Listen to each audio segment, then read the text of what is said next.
Welcome back to Binford Chronicles. It is Wednesday. Happy Wednesday. Happy hump day. Today we've got a very special guest, and it's a returning guest, Lance Fisher with Thin Blue Lie Audits.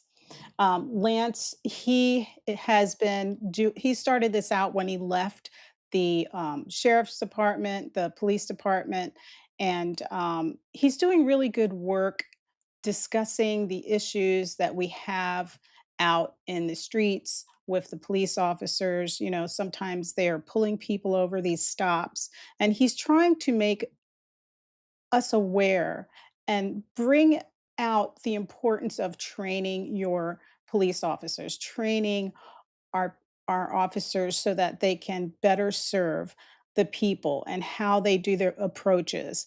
And we need better departments, but we also have very good police officers already working, and we just need it to get better. And this helps.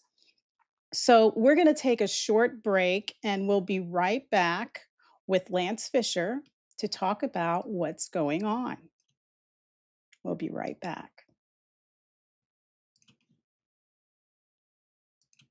On July 3rd, for the first time, and on November 1st, we'll turn the lights on for every city so that every city with a person signed up will begin to light up the world, intending to pray 2 minutes for America.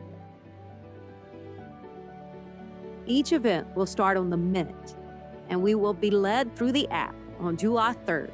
Everyone in Christian ministry, and on November 1st, the entire world will be invited to push the Pray Now button and pray for America for 2 minutes. Then push the I Just Prayed button, and your city light turns red and blinks for 2 months. And then as people finish their 2 minutes, they all click I Just Prayed. The white lights turn red and blink for 2 minutes for America, all over the world.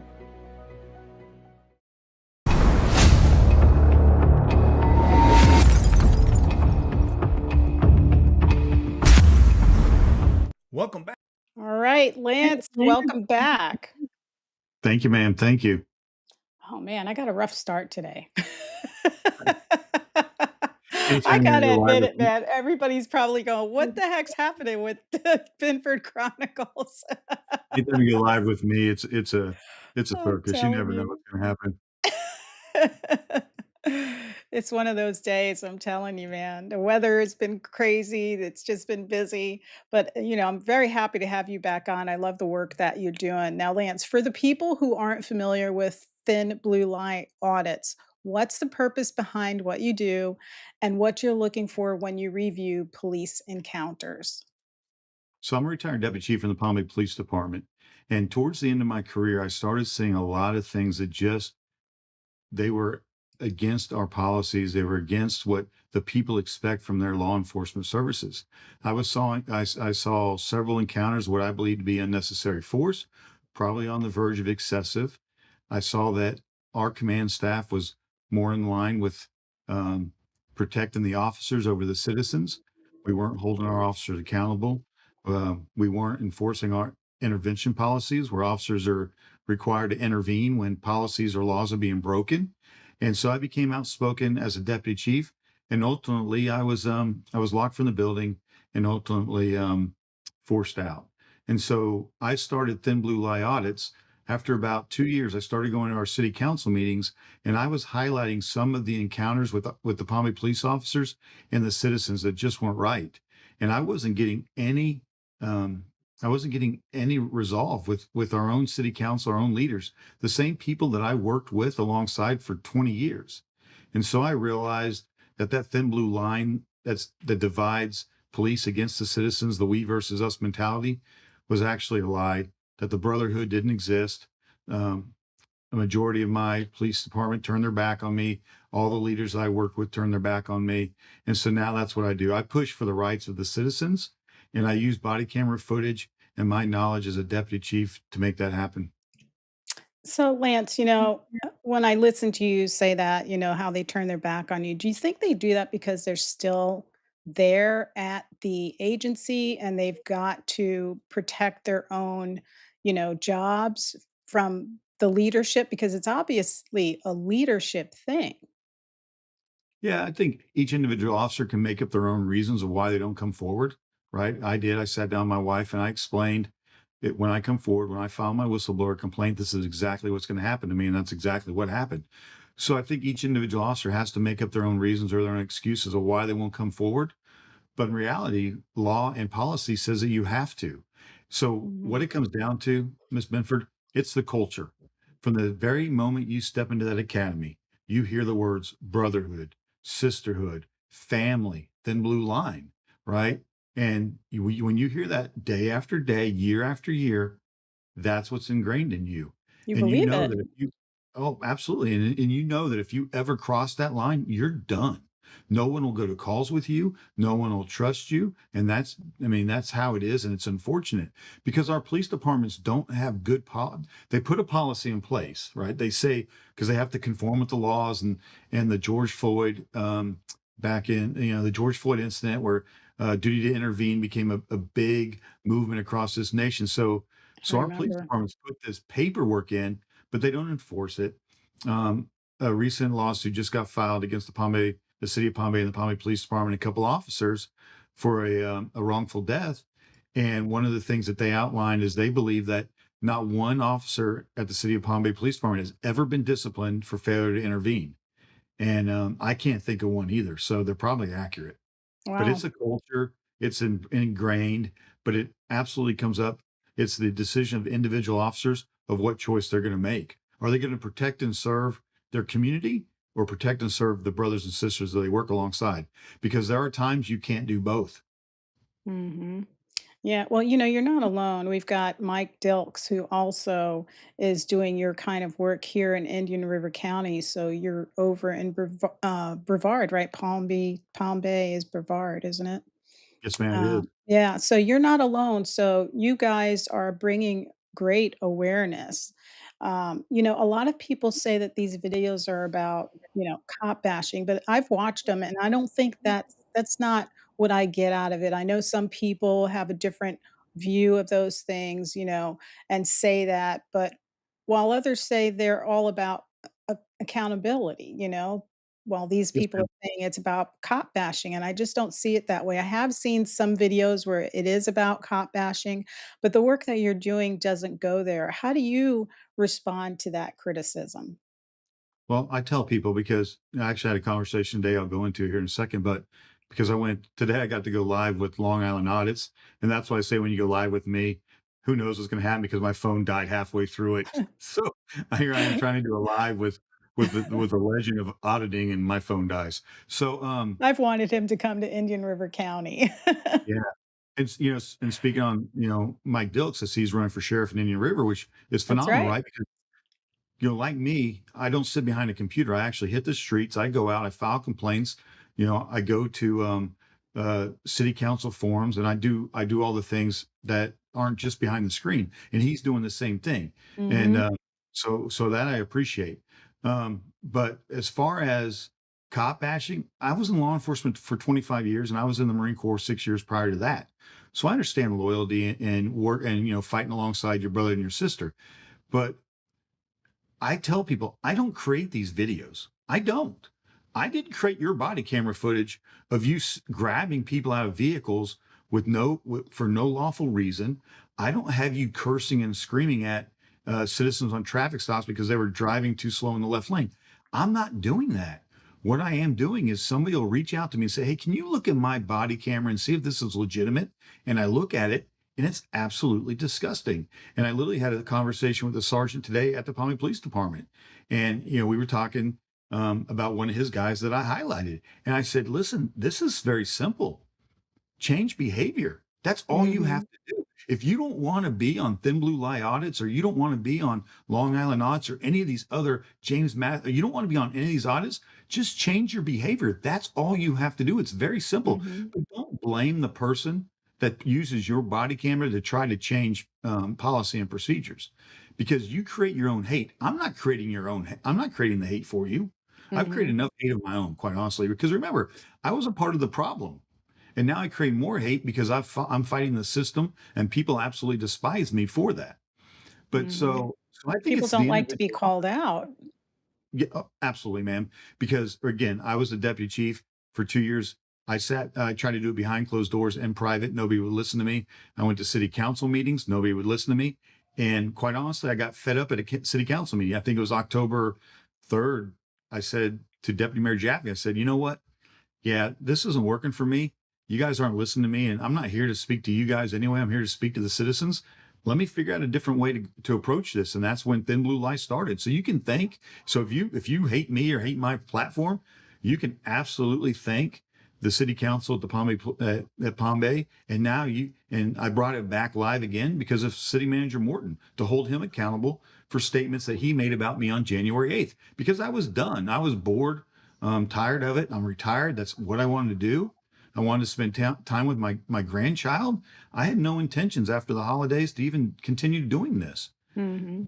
But now I get so many complaints. So many citizens reach out to me. I see so much body camera footage. And every time I try to stop and walk away, I just can't. I get Somebody's lulled right reaching back out to into you it. like, "Hey, here's a tip, check this out." And you just wanna help because you know what's happening, you And I know? don't proactively go after anything. I don't proactively like if I know I got an officer that's just consistently not right, even Officer Sean Rollins, I haven't proactively pulled any body camera footage that somebody didn't ask me to look at. I just Mhm. haven't. Now, one day I may, because once I get a pattern or I hear, I see things that just aren't right, I may go through there and then start auditing officers to see if their behavior has changed, because that's what I'm looking for.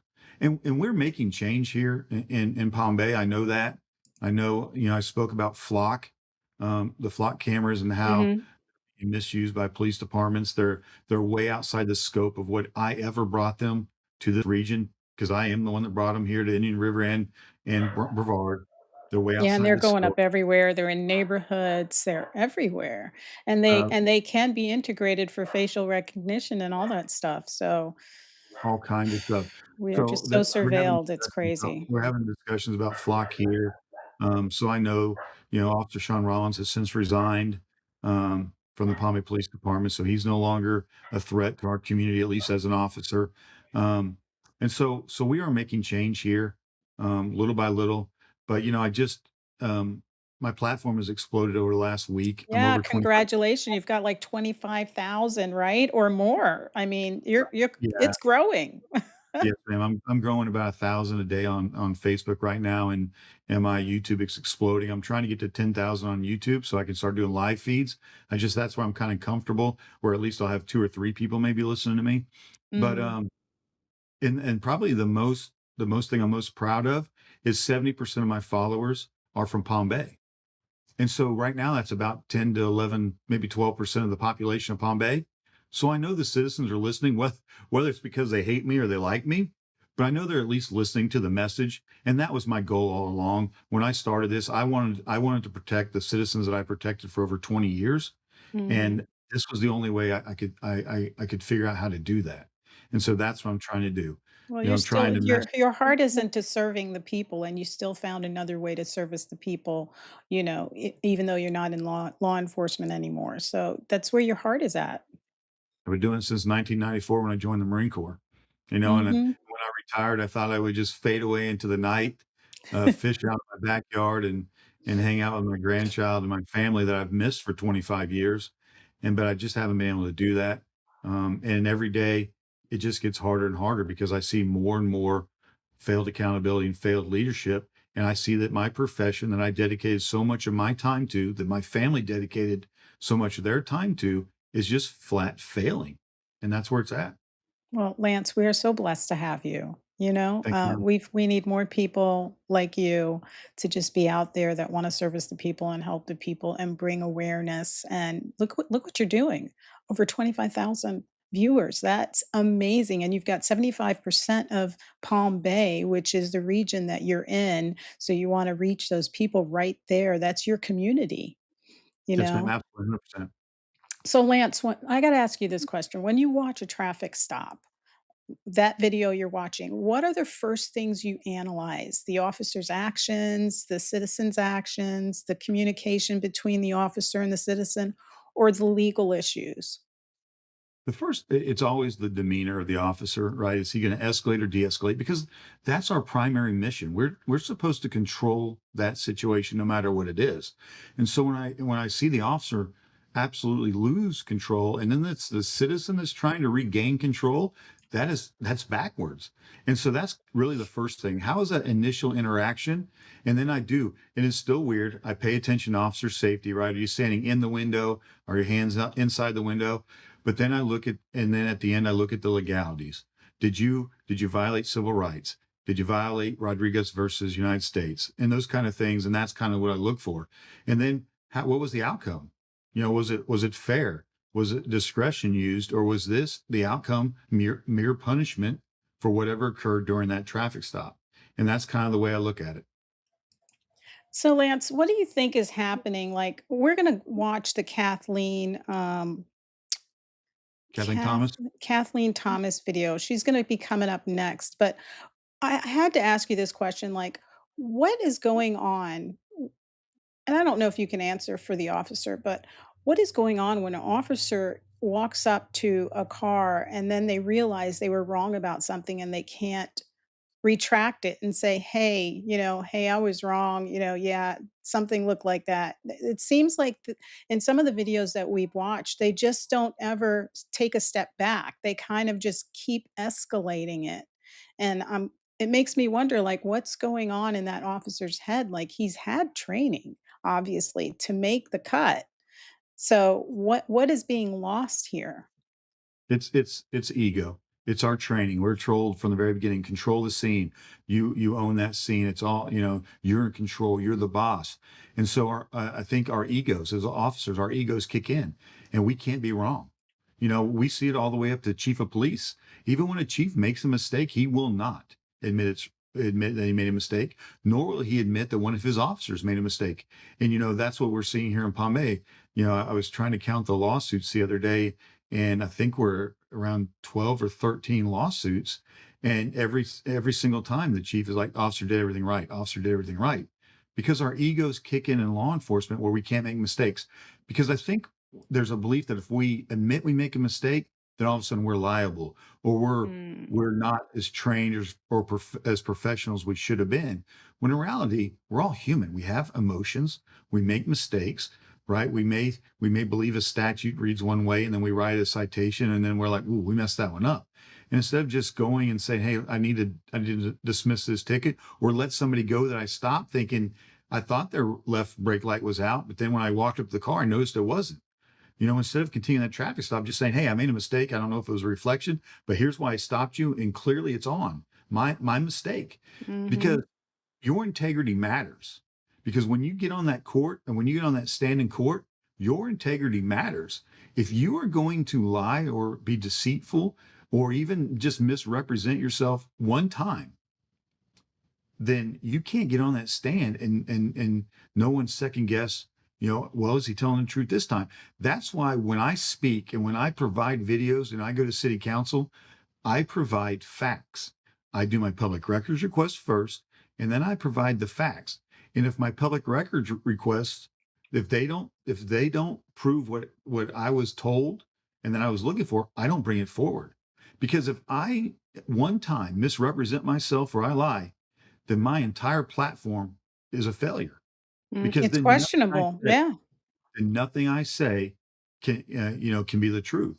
And so that's I think what you're going to find out with this officer. I believe he made a major career choice that day, and I believe it must be scrutinized every single time he writes a ticket. That's my opinion. Yeah, let's take a look at the Kathleen Thomas video because that really made it everywhere. I mean, it was just so evident that this was just a bad decision by the officer. Let me pull up telling you, I'm having a rough day today. So let's start it over. I had to volume down. So let's start it over. But this video was just all over the place, and I believe it was in Lake Worth, Florida. Was it I Lake Worth, Florida? It was definitely somewhere down there, but this is Deputy Casada from Palm Beach County Sheriff's Department. Okay, let's take a look. Hello, ma'am. Hey, good morning. I'm Deputy Casada with the Palm Beach County Sheriff's Office. This is why you're being pulled over. The city of Lake Worth today, we're doing an operation for distracted driver, and you drove past me holding the phone with your right hand, manipulating that phone. I mean, I saw you with the phone in your hand. Obviously not. So you want to just call this a day? Or? I don't want to call it a day. You had a hand up manipulating You just the said phone. my right hand. Well, I thought I saw you with your right hand. You so had a you hand didn't. out. The right hand. I saw you manipulate. So you didn't. With the right hand, perhaps not, right? But I saw you. You didn't see me with my right hand. Okay, so are you saying that you saw me with my right hand? I know what I just said. I know what I just said. I'm asking you now. Did you or not have your phone on your hand? I did not. You did not have your phone in your hand? I did not. Hand to God, you didn't have your phone in your hand. Hand to God. The other hand to God, you don't have your phone in your hand. Hand to God. Cool. You have your driver's license, registration, yes, and insurance with you?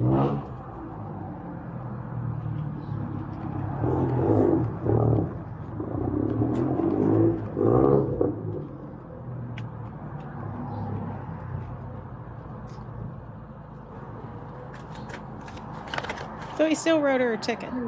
North Case Hughes, good attitude. Yeah, Yes. it's It's embarrassing. not the ticket. That is him getting her driver's license to write her a ticket. And here is the ticket. That we all depend on. With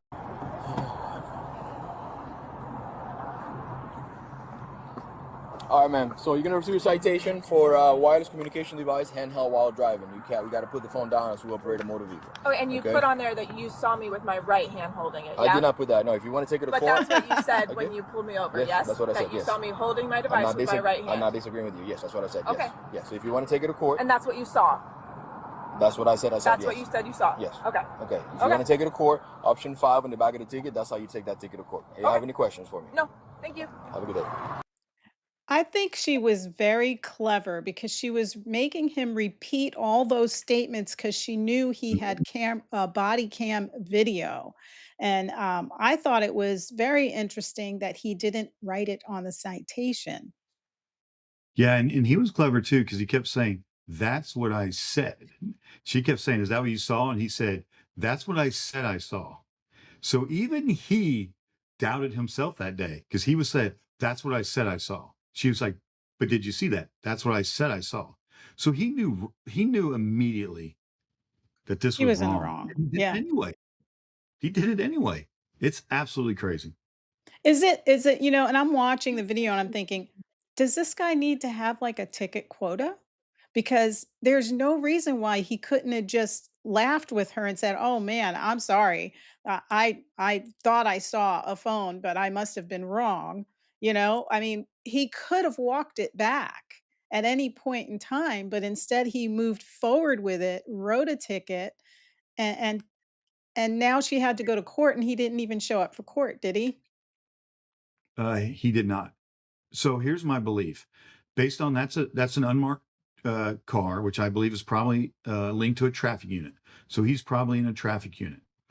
And so we also have grant funded programs, bicycle and pedestrian safety programs, aggressive driver programs, and like in this case, a distracted driving program. And those were all funded through FDOT. And so departments get grant funds for those kind of programs. And here in Palm Bay, officers work overtime. So they're working off duty. They get paid time and a half to work these details. And some of them are absolutely pay to play. You get funding based on how violations and tickets that you write. So if he's part of a traffic unit, and right, we can't have quotas in law enforcement. You can't, they're illegal. But what you do is you evaluate officers' performances based on the number of tickets or number of traffic stops they write, especially if they're in a traffic unit. And I read that that officer, the Deputy Casada, had written over 800 tickets already in 2026, averaging 160 a month. So there's an incentive not to walk it back. Well, the incentive is write tickets or go back to patrol, right? And work a midnight shift or something like that. So that's your incentive. That is your sole responsibility in life, is to write tickets. And so that's the concerning part about this, is that he wrote 799 other tickets that year, and how many of them were insufficient evidence? Because that's what, when he dismissed this case, he requested it to be dismissed because of insufficient evidence. And so, but he wrote the ticket anyway. She came to So court he, the twice. officer, requested it to be dismissed? Yes, ma'am, for Oh, insufficient evidence. wow. Mhm. So his Yeah. ticket still got counted as a Oh, quota. absolutely. Oh, So it yeah. still goes down in this in the data when they're collecting data for the program that they're running, Yes, even ma'am. though it was not warranted for that ticket. Wow. 799 tickets of his could have been, he could have dismissed them all and they would have all been counted. But I think that's the problem. He himself said there was not enough evidence to try this in court, yet he had no issues writing the ticket when he knew right off the bat he was wrong, because he didn't just write holding a phone in the right hand. If you hear him closely, he says you were manipulating that phone, Manipulating. which is unlawful in Florida right now, because handheld device doesn't go into effect until October, but you cannot manipulate a phone right now. And so that's the issue, that's the most troubling part. Not only was she holding a phone, she was actually manipulating, which means texting, calling, or using it for something other than GPS. That's my biggest issue. So how many other tickets has he written that had insufficient evidence? Well, you know what pisses me off as a citizen is when I think about it. Well, now that's taxpayer dollars. So if he did show up for court, my taxpayer dollars are now paying for him to show up to court. My taxpayer dollars are paying for that judge now to, see that driver in the courtroom. So it's like it's also wasting my taxpayer dollars. Yes, ma'am. And I don't know, her employment, but if you want to go fight these tickets, you have to take off from work. And that's what the officer is rolling the dice on. He's simply challenging, saying, you can either pay the $119 or whatever a moving citation is Or show nowadays. I up to have no court. idea. I haven't written a ticket in 15 years. Right. You can either pay it, or I'll challenge you in court, and good luck, and then you'll pay the fine anyway, because judges are going to take the side of the officers the majority of the time. So he's just rolling the dice. Do you want to fight me in court? Okay, I'm going to get overtime. I'm going to get paid time and a half. If my salary is $50 an hour, I'm literally going to get paid $75 an hour on my day off, um, and come in there and fight you in court. So Mm, that's the decision that 800 people had to make this year already. mm, Now, wow. if it was me and he'd written me a ticket, I would absolutely take this video and I would submit it into evidence. I would ask if the next 2,000 people that he writes this year, every one of them should go to court and use this video and impeach him and say his testimony is not good, and let a judge decide if this officer is credible in court. Let that judge decide, should he be on a Brady list? Is his testimony sound? Should he be reliable on the stand, or should his testimony be questioned every single time he sits in a witness chair? So if I were a citizen of Palm Beach County, or anyone else that received a citation from Deputy Casada, I would take it to court and I would play this video every single time. Well, the leadership in the Palm Bay Police, or that was Lake Worth, wasn't it? The Yes, East whatever Palm Beach police. County. Yeah, okay, so whatever department he's at, the leadership should be addressing that, because this made social media everywhere, and everybody's like, "This is a ridiculous stop." It's a reflection on the department. Like, what happened to this officer? Did they talk to him? Or was he supported by his actions to write this ticket? It's when I grew up in my day and age, the officer would have been like, he would have walked it back, and he would have been like, say, "Be careful when you're driving, did you have a seatbelt on," or whatever. He would talk to you a little bit and then walk away. "Let this be a warning. I really thought I saw you with a phone, but I can see I was mistaken." They were just so much personable, and they weren't so stressed on writing a ticket, so focused on making sure that you had a ticket.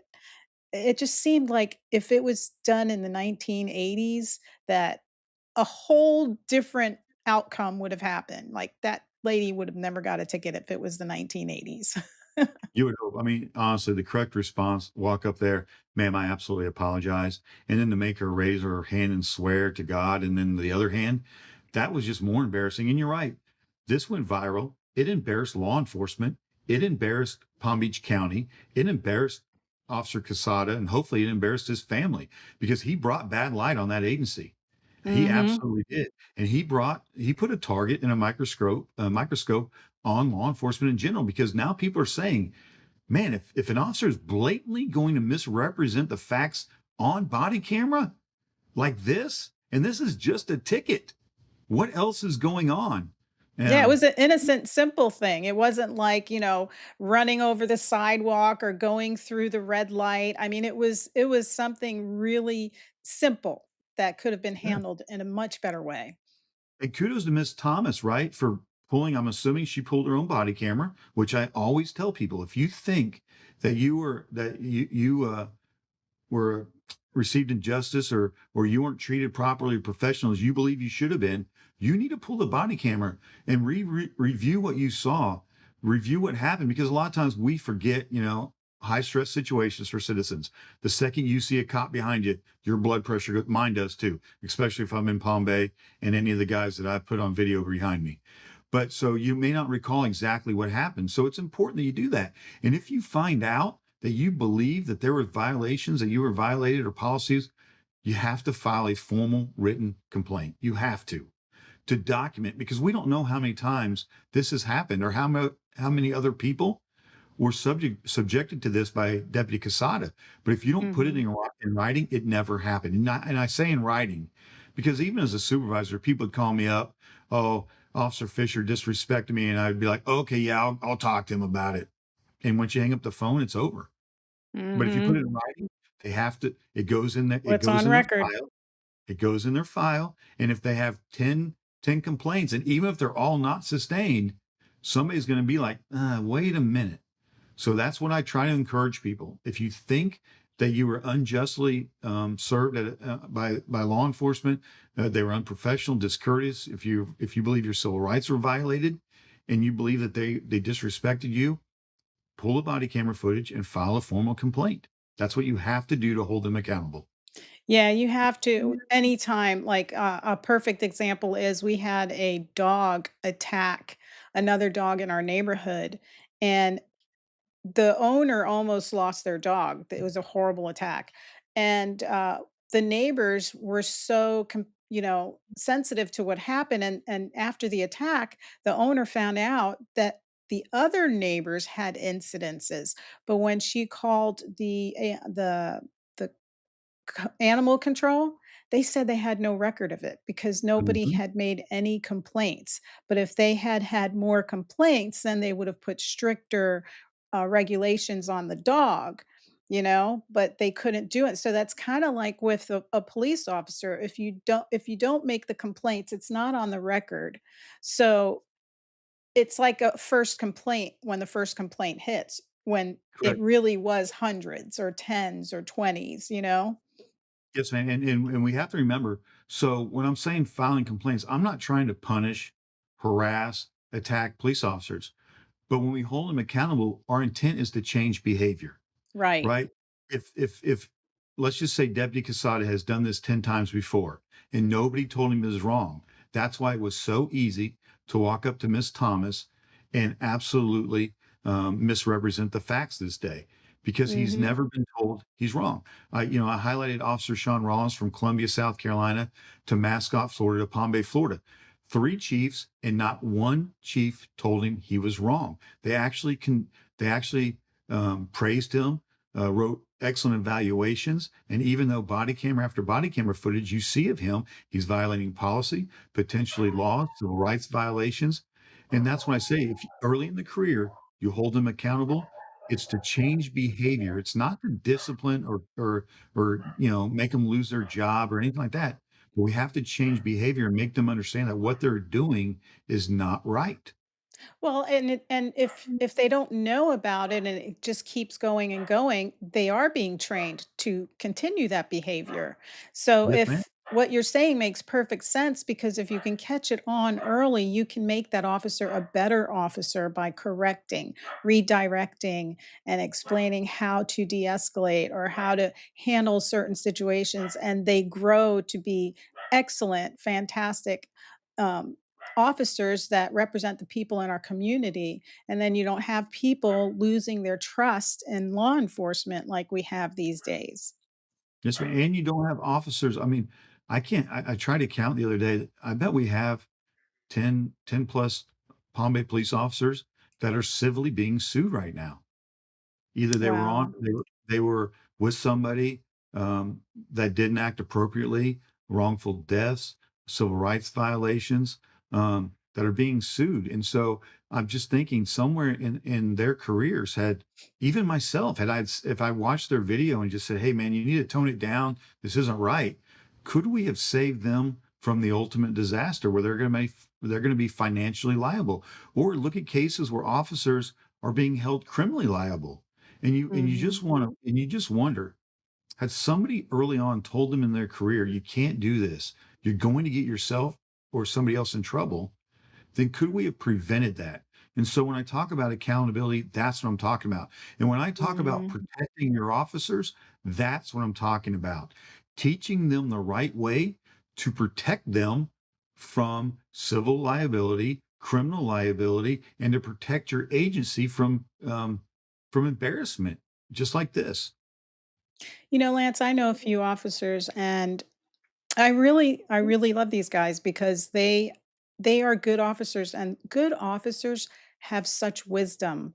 They're calm, they're mellow people. Like they understand how to handle a person that is just off the chain. You know, they've been trained well. It's so wonderful to meet an officer that has that training and they're in a lead in a semi leadership position. They're either a sergeant or a lieutenant, you know. But really good officers are like that. They're mellow. Listen to you. You're mellow. You're always mellow when you're talking about what needs to be done and how you do it and you explain it well and those are the good officers that we need to create, you know, like you're saying, prevent it while it's happening, you know, from continuing by training, by having that discussion, by saying, hey, you know, it's okay to step back, it's okay to pull it back. And, you know, we're here for the community, not just to write tickets. And, but then again, you also talked about programs that kind of give an incentive to go out there and write as many tickets as you can. I Yes, ma'am, absolutely. kind of don't Absolutely. like And knowing that we have programs like that, for the oh, police yeah. department, you know? Oh, yeah, you can Google them. Just check FDOT programs, and we get grant funding for that. And just to clarify, because I've been open and honest about my failures in law enforcement, I wasn't always calm and collect. I wasn't, I grew up in a culture that did exactly what you see on a lot of these videos. I escalated situations just like I was able to de-escalate. So I wasn't always perfect out there, and that's an individual decisions I made.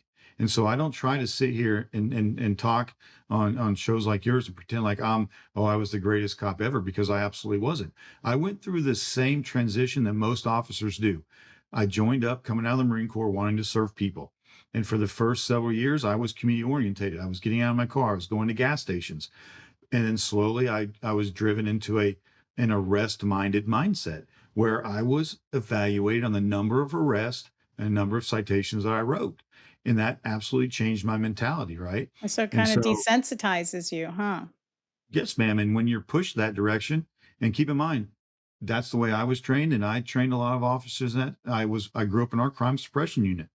And so I I accept the responsibility and the blame of being a part of that culture that I talk about. But now I look back and it's not right, because what I do differently now is I talk to, I'll call them victims of police misconduct. And I learn how much they deal with after the fact. For us, we walk away, we do another traffic stop, we go to another call, we go home. For them, they're going to court, they're paying attorney fees, I've been told, PTSD. I've listened to a speech from a father saying his 2-year-old has to reenact the arrest of his mother, that she's reenacting the arrest of the mother. And now I Mm. realize It doesn't matter how many ice cream trucks I bought for the city of Palm Bay, how many times that ice cream truck went out there and met with kids. And I stood at the podium trying to build trust in my community by going to all the, the community meetings, that officers on the street were deteriorating that public trust faster than I or Chief Agello could ever build it. So you kind of described a cycle where you kind of got burnt out a little bit and you got into a negative phase for a little bit. What is the mindset that an officer goes through? Because you're dealing with, we saw the traffic stop with Kathleen and she was pretty mellow. She was a good person, but not all traffic stops are like that. So the officers are mentally dealing with a lot of different issues and people. So how are they taken care of on the police, through the department so that they can that is really a tough job, psychologically it's a tough job. So how do they get the help they need or the professional development to still don't lose yourself in that. You know what I mean? I do, and I'll answer that. And I'm not making excuses for police officers. Again, I say we are individuals. We make our own decisions, right? If we have issues, we have to self-correct those. But law enforcement is a struggle. Well, I've said it before. You go from one call, and it could be a high stress, barricaded subject, or an officer involved shooting, and then you're going, to an infant death, and then you may go to singing happy birthday for an 100-year-old lady, all It's in a the roller same day. coaster. And so it's absolutely a roller coaster. And there is very little help with inside our police departments. You will have police chiefs that will brag about the mental wellness program that they created and how great it is. In reality, it's not. Because like me, that's what started my downhill spiral. I went and I sat down and I spoke about my mental wellness. And I immediately said, well, then why do I need you as a deputy chief? And when officers see that, they understand the repercussions for speaking out or trying to seek help. And so there really isn't. We're not, our supervisors don't give downtime between calls. Take a breather, take a break, go home for the rest of the day. You're not right. Something's not right with you. You just saw something very traumatic. And next thing you know, we send them another call and they're being unprofessional and disrespecting, or maybe violating the rights of our citizens because they're still in the last call. Their mind is not in the current call. They're in the last call. And so there isn't a lot for these officers to do. It's a struggle. And these things, we try to compartmentalize them, but you can't. Day after day, year after year, they build up on you. And so that's the struggle. And then on top of that, you're you're taught a we versus them mentality. You hear it. The thin blue lie against evil. We're fighting evil. I had a Councilman Langevin said, we want war fighters. No, we don't, man. I've fought in war and I've been a law enforcement officer. You do not want war fighters on your streets. You absolutely do not. But when you're taught that mentality every single day, we versus them, the thin blue line, us versus them, that's what happens. We believe it. And then we start treating our citizens like the enemy. And that's exactly what happens. And every day it gets easier and easier for us. And because there is no outlet. In order to take an outlet, you have to go out, do FMLA. You got to take some time off. You got to go get treated. And then, well, there's Fisher. He's out of work. He's always taking time off. He's always taking vacation. And most of my career, I wouldn't take a day off. I went to work sometimes vomiting because I wouldn't take a day off because I felt so dedicated to the person to my left and my right that even missing a day, I thought I was failing my department and the people I worked with. And Wow, and that's a so lot to put on yourself. it absolutely is. But never once did I ever say, well, I have to go to work for the citizens. Never once did I say, well, I'm going to fail the citizens if I don't make it in today because it's we versus them. And Mm. it's unfortunate, but that's a fact. And as officers, we forget our citizens the second we walk away from the call. Lance, you mentioned Deputy Rollins a lot. And so I pulled up a clip of Robin Hughes from Palm Bay, the traffic stop where her husband was arrested. And I wanted to play that and get your take on it because that led her to run for a political seat. She just was like, "This is ridiculous. What happened?" Um, so I'm going to bring that up, and let's just have our viewers check this out, and then we'll discuss it. Yes, ma'am. So, of course, I've got my sound off again.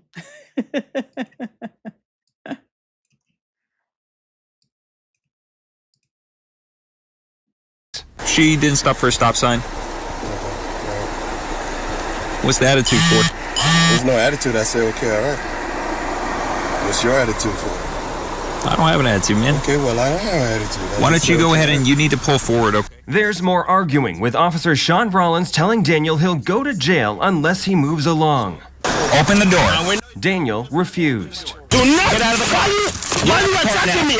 Finally, Officer Rollins tases Hughes several times and arrests him for resisting arrest. That my husband was not pulled over. He was not a victim of a traffic stop, and yet I'm in my car and unable to respond to someone who I feel needs my help. And Hughes, who said that night prompted her to run for her council seat, is now suing the city for $1 million, claiming Rollins' actions were so extreme and excessive that it violated traditional notions of decency.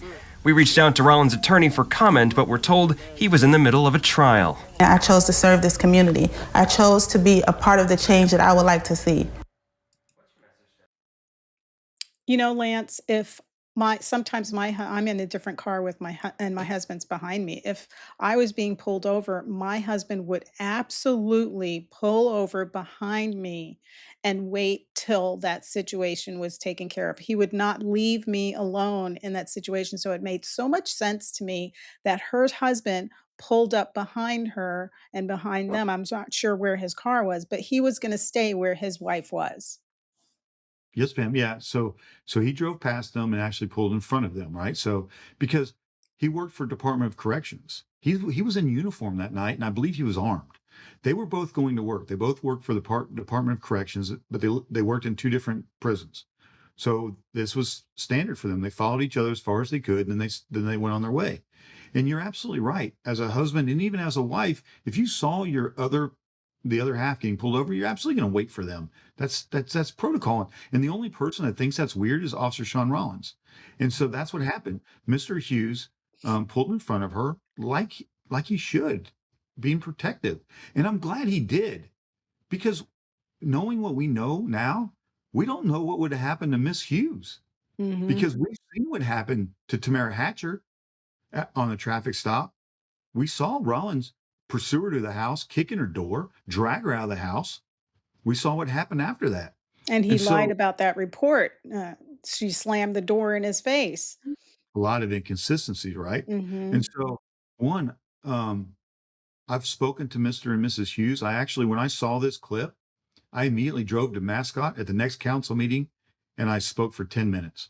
It's actually probably the first video I think I put up, because I just created Thin Blue Lie Audits. Yeah, I saw that video.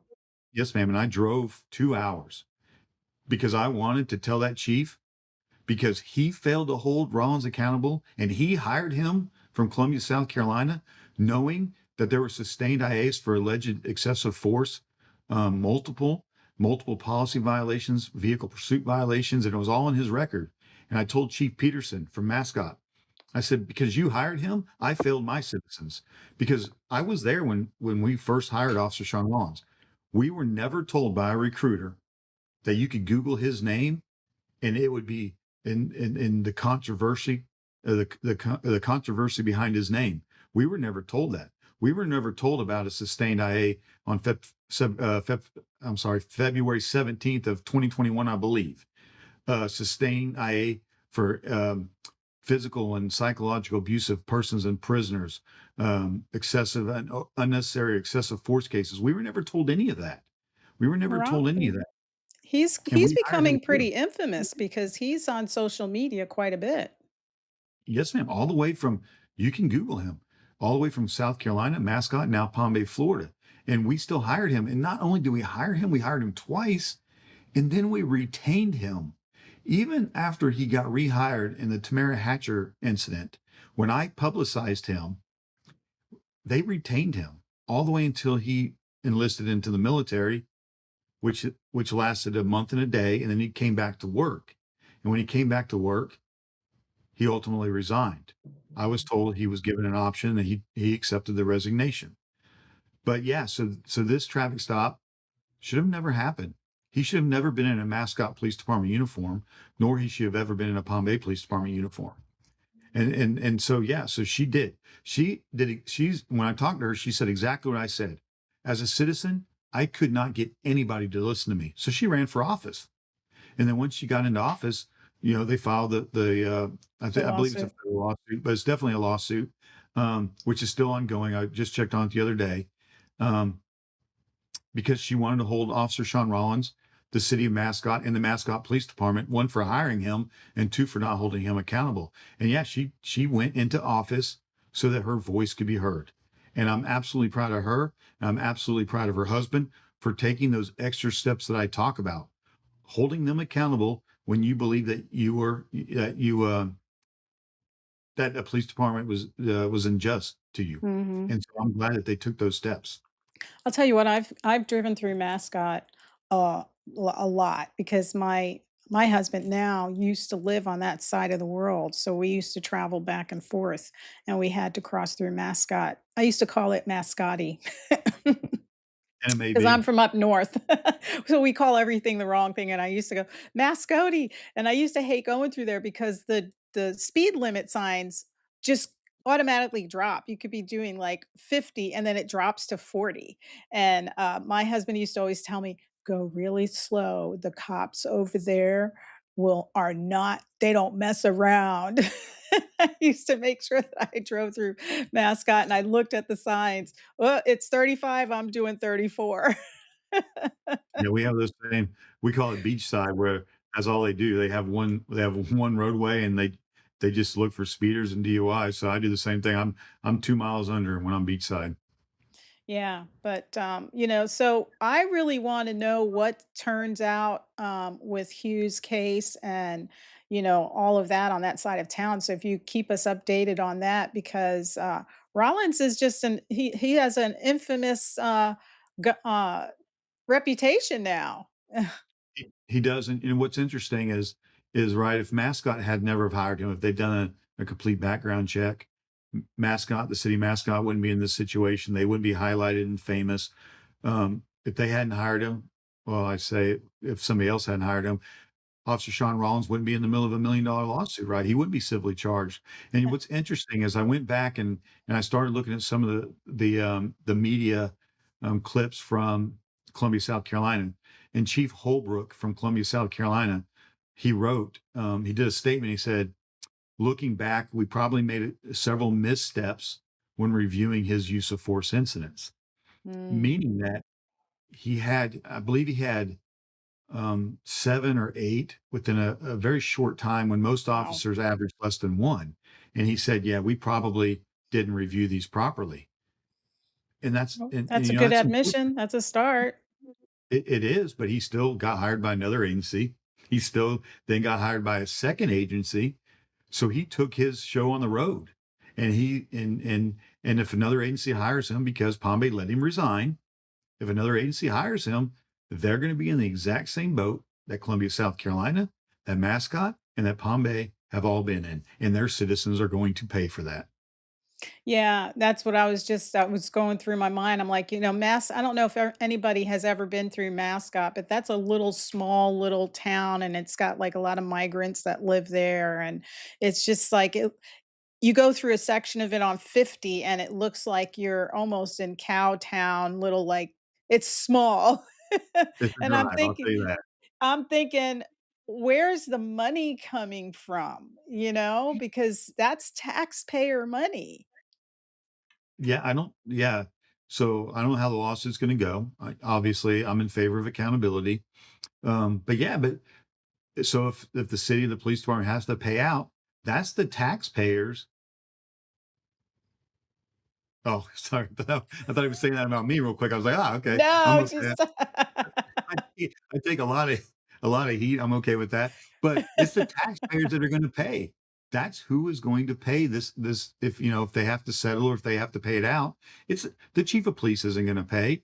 The city Mm-mm. leaders aren't going to pay. The recruiter, whoever hired Sean Rollins, isn't going to pay. Same thing here in Palm Bay. If the lawsuit that just got filed last week on by the family of Thomas Farley, that's being represented by Ben Crump.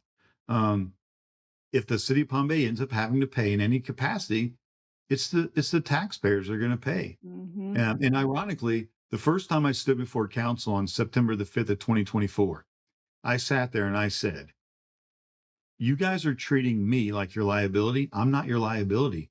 Chief Mm-mm. Agello is your liability." Because when he failed to hold officers accountable, I know that lawsuits go 2 to 3, sometimes 4 years down the line.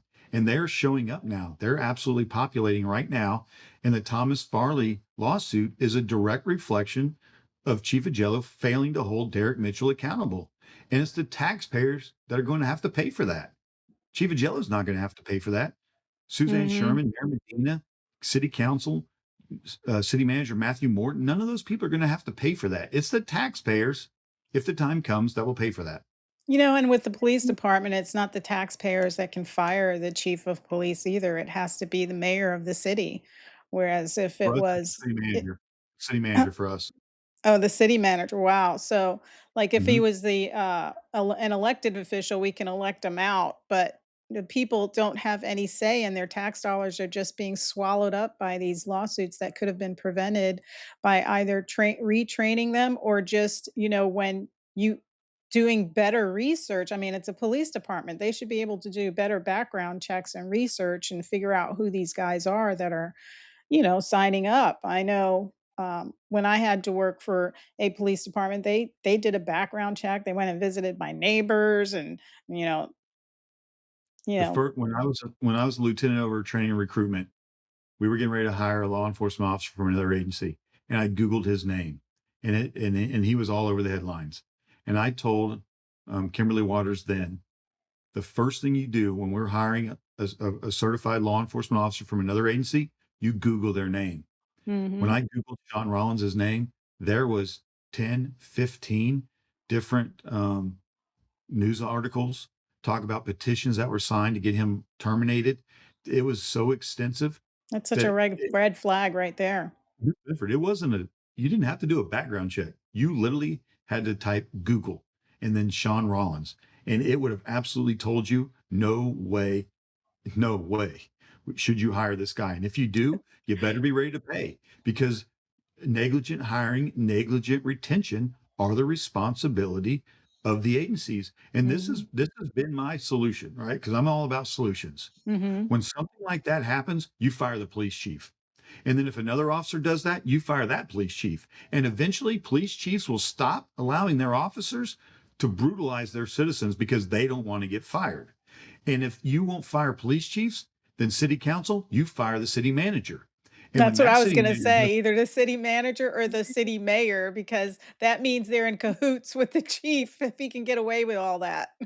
absolutely. So every time you have an officer that embarrasses your agency, violates civil rights, and is going to cost you money, you fire somebody.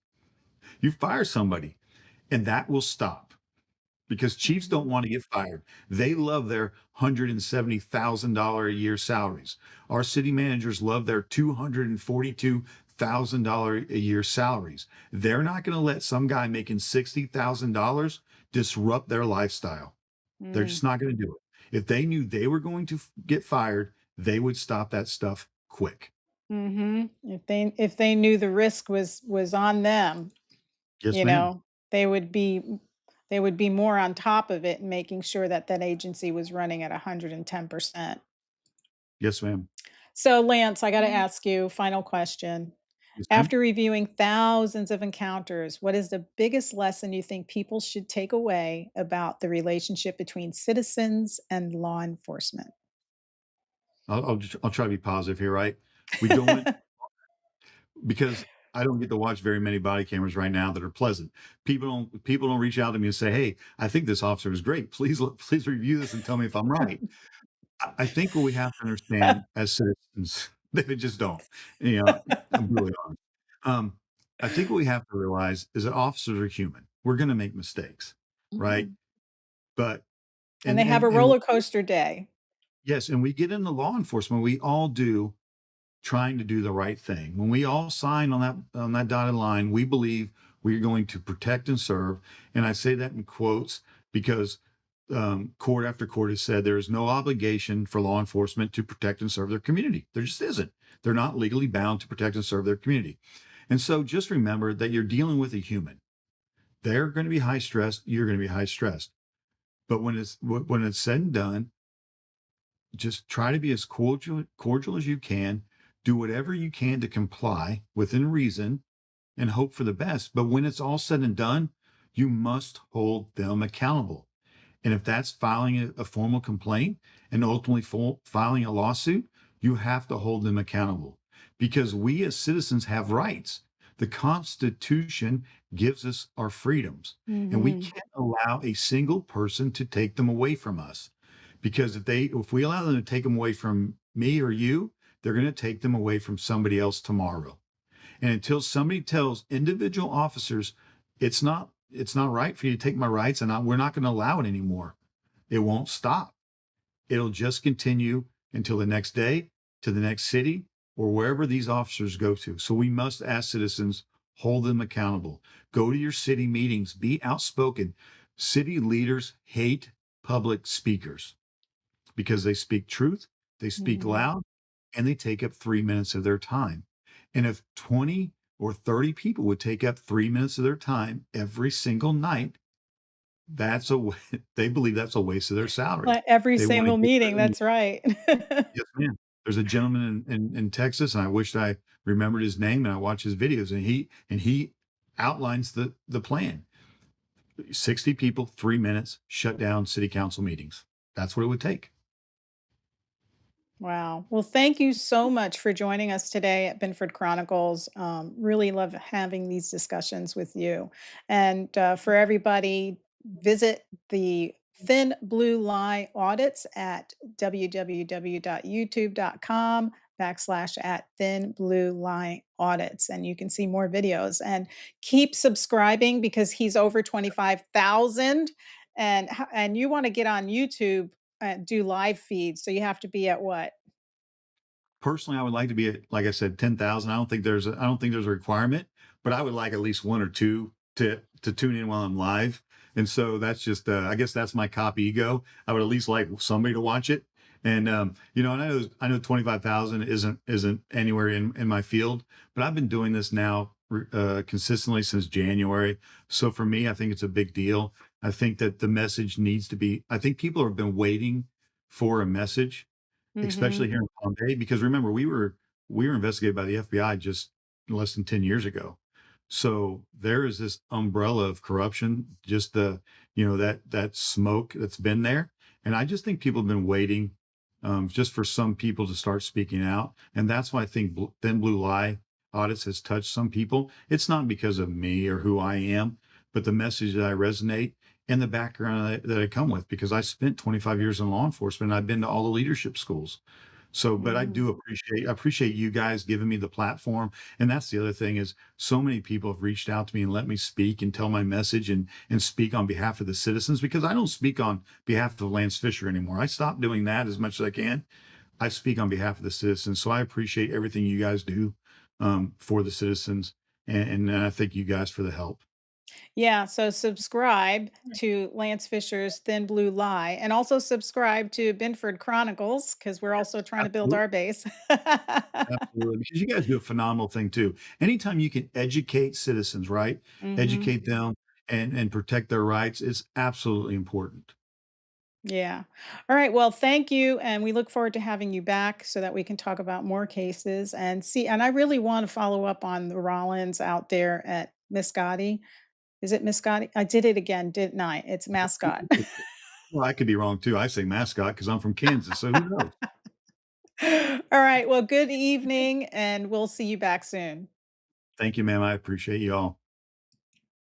All right. Thank you guys for joining us here at Binford Chronicles. Remember, I go on every Thursday at 7 p.m. I wanted to do it today because I'm a little busy tomorrow, which is Thursday. And every Friday is the board report. And that's through my other company, IRC Media. I have 4 partners. That's John Karapi, Mike Bollock, and Leo Maldonado. And we each have our own podcast. So visit us at Binford Chronicles. Go to TGI Now and To the Point podcast. Those are our 3 podcasts.